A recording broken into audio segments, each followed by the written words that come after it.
A CBS News investigation has identified hundreds of reports of sexual abuse at children's camps across the country. This is the time of the year when many parents register their kids for camps.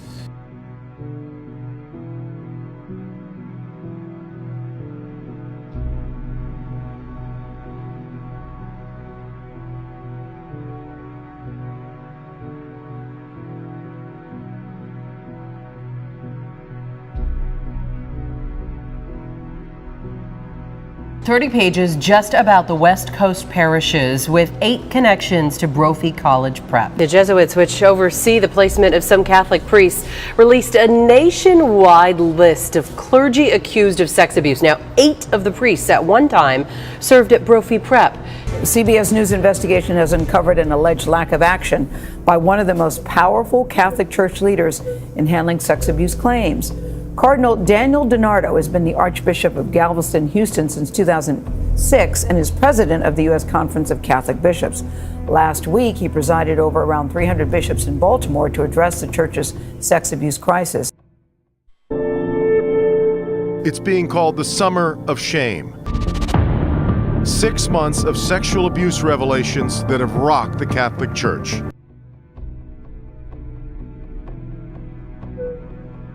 Raises new questions about the leadership of one of the top Catholic officials in this country, Cardinal Daniel DiNardo, who is head of the U.S. Conference of Bishops. He is also one of the most vocal critics of the church's handling of the sex abuse scandal. But earlier this year, a priest Cardinal DiNardo had promoted was arrested for allegedly abusing 2 children. Matisse with CBS News. How are you? Oh, I'm fine. But I'm going to a meeting. We spent 3 months asking for a formal interview with Cardinal DiNardo. He never made himself available, so we caught up with him in the hallway during the conference of the U.S. bishops in Baltimore last week. Are you aware that you have 2 priests with credible sexual abuse allegations currently in active ministry in your diocese? It depends what names you're talking about. Father John Keller and Reverend Terrence. That's not a credible one. Are Terry was never credible. Are those the 2 names going to be on your list of credibly accused priests that you release in January? We're working on the list. Does the name John Labonte sound familiar? Yes. I would prefer to do this at another time. We've been requesting. We'd love to sit down. At another time, yeah. Is there anything you say to the survivors and victims? What would you say to Father Keller today? Come clean. You step up. What would you say to Cardinal DiNardo? Don't leave any stones unturned. Put effort into it. Fix the problem. It's a challenging time for the Catholic Church. Priests all across the country coming under fire amidst allegations of abuse. Back now with a major shock at a Catholic parish in California. 2 nuns accused of raiding school funds for years. Their spending spree allegedly including gambling trips. These 2 nuns are asking for forgiveness and prayers after embezzling hundreds of thousands of dollars to, among other things, pay for trips to Sin City. Gambling and jet setting. Not exactly the lifestyle you might expect for 2 nuns. They'd come driving in their nice white Volvos and they lived in a nice condo, and the parents aren't asking, that seems kind of strange for people that took an oath of poverty. One of the 10 commandments is thou shalt not steal, a lesson the Archdiocese says was apparently ignored by 2 nuns at this Southern California Catholic school. The school telling parents Sister Mary Margaret Kruper and Sister Lana Chang admit embezzling school funds. The Archdiocese says the nuns took $500,000 or more over the years, allegedly to spend on travel and casino gambling. The alleged theft revealed during a recent audit. At first, the school said it does not wish to pursue criminal proceedings, but now the Archdiocese tells ABC News the investigation has deepened. There's a lot of betrayal and feelings of anger, and really you're thinking about how's this going to impact my child? I mean, these were the leaders of the school. Be transparent. you're not going to ruin the reputation of the Catholic Church any more than it already is. They've been compelled to. And the other thing is they're the determining of what is released or not released.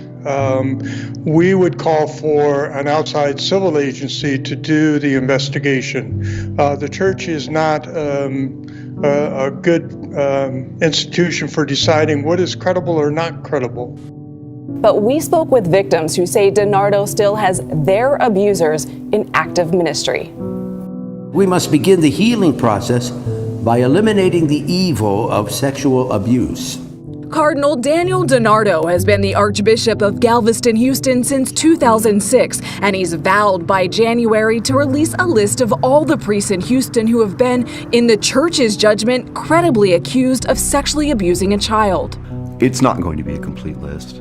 I shrank. I was like, I'm not here. I left my body. John Labonte, who is speaking out for the first time, says that Cardinal DiNardo has allowed this priest, Father John Keller, to continue presiding over one of the largest Catholic churches in Houston. Labonte says Keller molested him when he was 16 years old. At your lowest point, what were you feeling? I didn't want to be around. I was just consumed by pain. Labonte brought his allegations to the Archdiocese. In 2002, he says he told them that Father Keller plied him with alcohol and fondled him in his bed on an overnight trip. Well, I mean, right here where it says, acted very inappropriate. A letter from the Archdiocese says that Father Keller acknowledged holding Labonte in a manner inappropriate for a priest, but denies any sexual intent. Ultimately, the church could not conclude that what happened constituted sexual abuse. The church promised to put Father Keller into therapy, and Cardinal DiNardo has kept him in active ministry. Peace be with you. At Prince of Peace Church, where our CBS News cameras captured Cardinal DiNardo visiting recently. Just last week, we saw Cardinal DiNardo in Father John Keller's church. What does that tell you? If he knows, then he's a liar, and it makes me angry. Within the walls of each of the 145 dioceses that form the U.S. Catholic Church are the secret archives containing the clergy's most confidential and sensitive records. Could they contain more evidence of priests sexually abusing children and the actions to cover it up? That's what the U.S. Department of Justice wants to know. We've been trying to get this investigation going as survivors and victims for years. We asked year after year for this. The evidence is mountain after mountain of evidence. We found out they are so secret only one person has the key to them. Mia, say you're Catholic and you've been to confession. What you've shared in confidence might be in a secret archive, and if you're a priest confessing a sin, that might be in there too.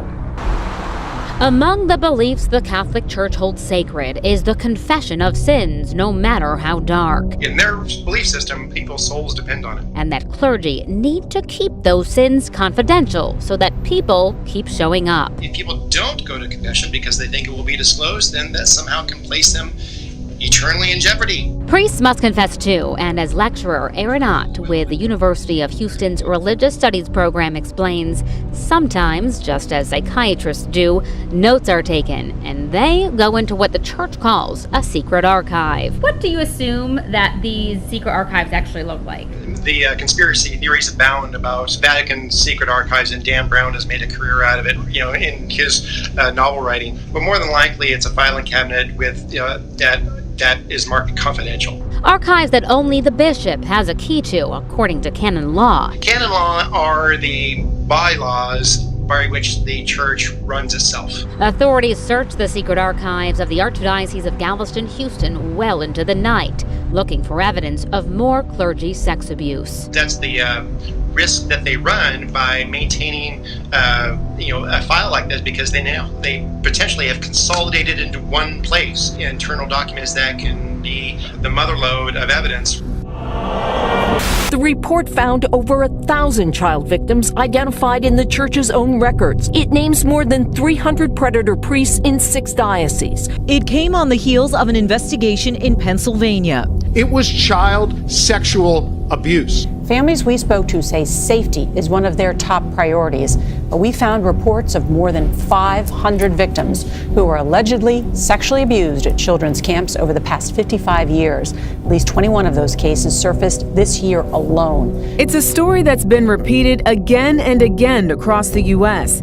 Combing through reports dating back to the 1960s, CBS News counted at least 578 victims who were allegedly sexually abused at children's camps. That's probably just the tip of the iceberg. John Conti studies child abuse and trauma at the University of Washington. He described how camps can sometimes create opportunities for predators. I think it's isolation from parents.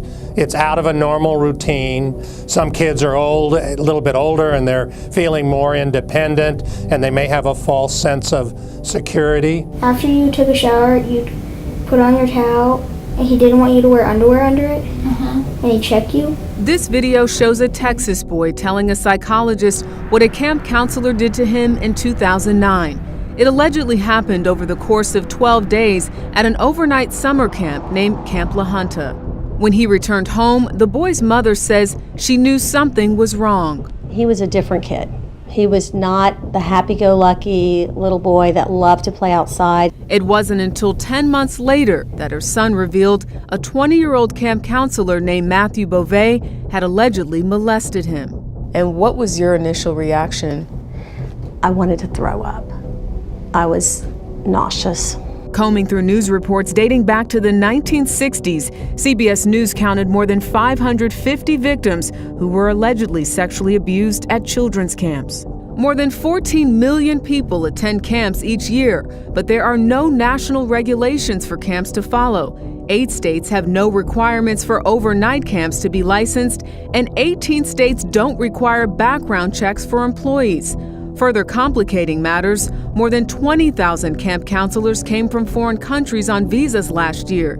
If they did have anything on their records, security experts say it might not show up in a typical background check. How big of a problem is this? I mean, it's a big problem. Rania Mankarios has been working on this issue with Houston Crime Stoppers. If we can level the playing field, create national standards that all camps have to uphold to, for accreditation, for licensing, for permitting, for certification, then you start making it more difficult for predators to find their way in. Victims advocates tell us that the real number of abuse cases is likely much higher since many are never reported.